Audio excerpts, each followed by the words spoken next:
All right, so how y'all doing? It's your girl, Arnika Lavlis, aka Linky Love, and I am here to do a review of P-Valley. I know y'all saying, P-Valley, what? Baby, okay? This episode, man, it triggered me. I thought I was going to have to call my therapist. So I'm like, well, I know if it triggered me, it triggered some people. So there's some things that we need to talk about.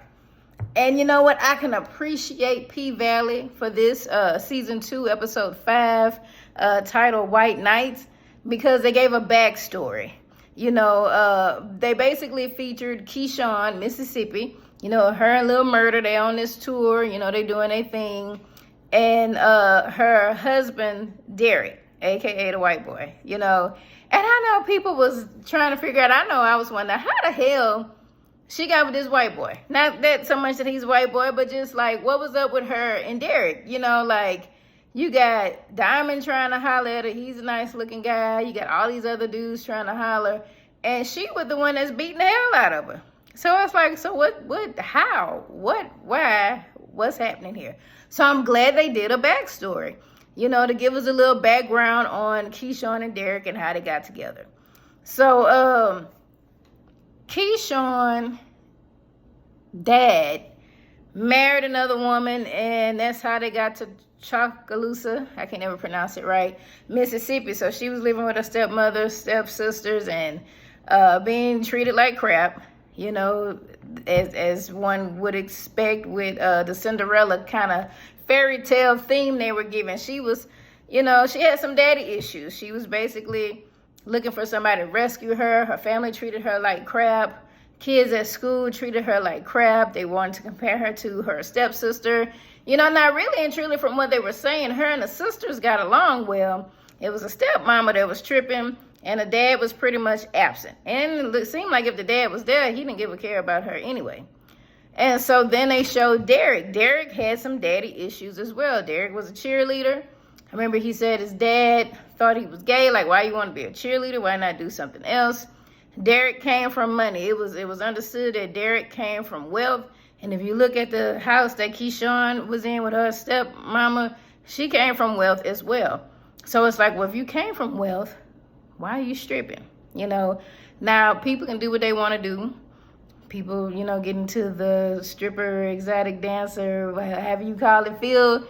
That's what they want to do. But I think society tends to believe that these people are poor or have gone through some things, and that was a choice they made because they had no other choices. But as we see, these people came from a decent, wealthy background, you know, so you would think something different would be going on. But I digress on that part. So we see that Derek and Keyshawn have daddy issues. Derek's dad was abusive. Now, they never really said that he abused the mom, but he definitely abused Derek. You know, Keyshawn, let me back up a little bit. Being at a new school, she was being bullied by the black boys. And so then here comes the white boy that rescues her. He beats some people up for her. He gives her that attention that she wasn't getting from anybody. And she seemed to like focus on him, like, hey, this is the one I need to be with. He even took her to a party. Now, I had to watch it twice to see that they were at 2 different parties. Like, there was a Christmas party. There was one that the school did. And Derek mentioned that because the school had more black kids going there, the white parents, you know, had a separate party, a separate Christmas party, a ball, if you will, gala, for those kids. And that's where he took Keyshawn. So she had an opportunity to do something different culture. Okay, you know, these other people was treating me like crap. Now I get to go to an elegant thing. The guy got me a dress girl and all this other stuff going on. Okay, so then, you know, they hook up. She gets pregnant. Now, Derek's family was not accepting of this relationship. And they definitely were not accepting of him getting her pregnant, you know. So he had a scholarship to go to college, I'm guessing because, you know, he had a baby on the way. He decided, I'm gonna try to work and, you know, take care of my family. And if I can kind of dig a little deeper into some things, he could never truly keep a job. His family did not help him financially. I'm curious if because he got with Keyshawn, he being white, she being black, if he was ostracized in his community, which is why he was having all these financial difficulties and difficulties getting a job. You know, when you come from affluence, you know, your family have privilege and influence on people, so it kind of helps you get a job. It's not so much about what you know, but who you know. And then when your community decides, oh, we ain't messing with you no more, it makes things difficult. So I'm curious if that's what happened with Derek. So because of the childhood trauma that Derek endured with his father, he in turn did the same thing to Keyshawn, and we'll later see with his children. What happens is, if you have unresolved childhood trauma, you know, it could lead to unhealthy relationships. Either you can be abused or you may become the aggressor. You know,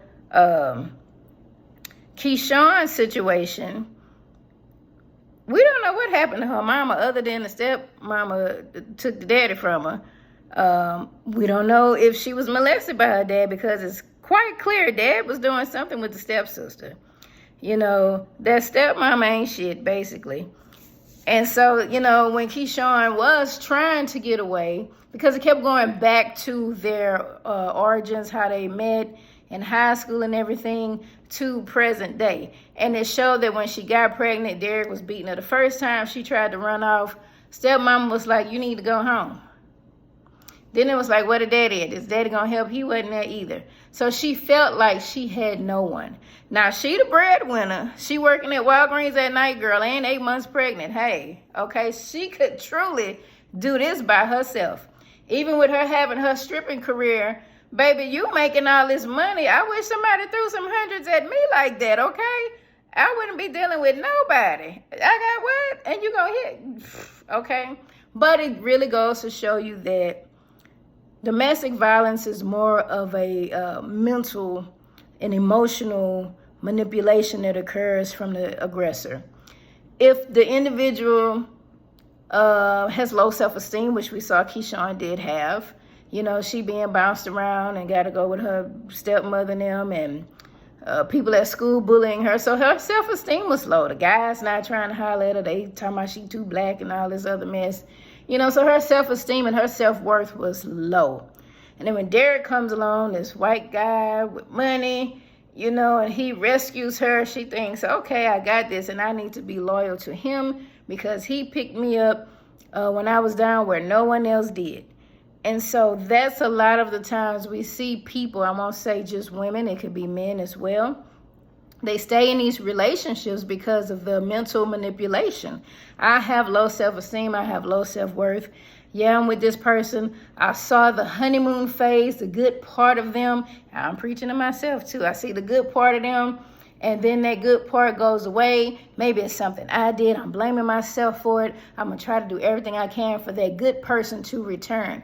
And baby, maybe that good person just ain't there.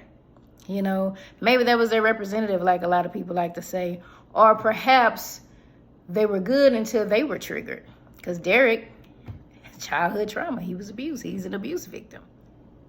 So as Keyshawn is on the road and, you know, she making this money, she meeting Jocelyn Hernandez, and they like she getting wig endorsements and lashes and shoes, and girl, she doing all of this stuff, you know, and she once again kind of fell into the arms of a manipulator. This time it's her road manager. And he's, you know, show up in a robe with his, you know, stuff out trying to rape her and manipulate her and all this stuff. And so luckily she was able to get away and he got dealt with. For real, okay? So in her, you know, being able to get away from him, she wanted to go home. She gets home. Derek doing the same thing, trying to get a job, child. But she noticed her oldest child is crying and he hiding and he just having a time. And she like, well, what's going on? What's the matter with him? You know, and then she take the baby to the doctor, find out his elbow dislocated. He got some bruises. Now, CPS in any other time would be called. Now, maybe CPS will be called because, you know, we'll see what happened on the next episode. But as a professional, anytime we see children with bruises, we are mandatory reporters. And we have to report this to CPS. We got to call police. And I'm surprised they don't do that in Mississippi, or maybe it's coming. I don't know. But at that point, it gave her a little bit more courage. She like, hold up. Now, you could beat me if you need to, but you ain't going to beat my kids. And she stood up to him. And then, of course, here go Derek. Oh, you got to beat the kids. My daddy beat me. It's fine. And it's like, no, Derek, it ain't fine. Look how you turned out. You beating the hell out of your wife, and now you beating the hell out of your kids. So then he gets her, try to put the iron to her face and all that, and she like, not my face. Because for her, that's her moneymaker. That is her self-worth. Her self-worth comes within her image, And yes, we can be attractive people, and yeah, I want to look good and, get recognized. But what do I have here? This is just important as this, And I think that that's something that she has to learn and will learn, and hopefully she'll learn, and hopefully we'll see that growth in her. I'm being a therapist. Maybe they give her some therapy, Lord, so she'll be able to take care of herself mentally as well as physically, and be able to take care of her children. Because with people who have been survivors of domestic violence, intimate partner violence, sexual trauma, all of these things, there tends to be a trauma bond. It tends to be a cycle that's repeated if help is not received. And clearly, Keyshawn and Derek trauma bonded with the different trauma they experienced. And that trauma bond is what kept her in that situation. He could have left her. He could have easily left as well. She could easily leave him. She was always making money. He had nothing, So I'm hoping to see that. I'm hoping that they show us that. But I don't think Keyshawn gonna be letting dude hit her kids. And, I hope she gets the help that she needs. So, well, that was my review. At the end, they did put some hotlines, on there. So if you have been a victim of domestic violence and you're trying to get out, there's help for you. If you're a survivor of domestic violence and you feel like, I can't do this, I want to go back, there's help out there. A lot of times what keep people in these relationships is they don't know their worth. Financial, sometimes all their finances is taken away from them. Everything is, depleted, and they feel, this is all I have. This is the best that I have. Maybe it's me. Nobody else will love me like this. And we have to learn how to love ourselves. We have to learn our self-worth. It's really difficult because there are a lot of people who endure these things. We're seeing this on TV, but in reality, a lot of people endure this, and we're like, why don't y'all leave? What's the matter? Family disown them, and the perpetrator does that on purpose. The aggressor does that. They want to isolate their partners from everybody so they can control them. Love does not have to come with control. If somebody loves you, they love you. You don't have to beat them. You don't have to do all that stuff for them to love you. But if you're raised in that, if your parents beat each other and that was the way that they showed you that's what love looked like to them, then that's what a person does, because that's what's been modeled to them. They don't know anything different. My daddy beat me. Okay, or my daddy beat my mama, I'm going to beat my wife. I'm going to beat my husband. I'm going to beat my kids, because that's what I know. We have to learn something different. We have to learn something different. That cycle has to be broken. So, all right, well, that's all I have for y'all today.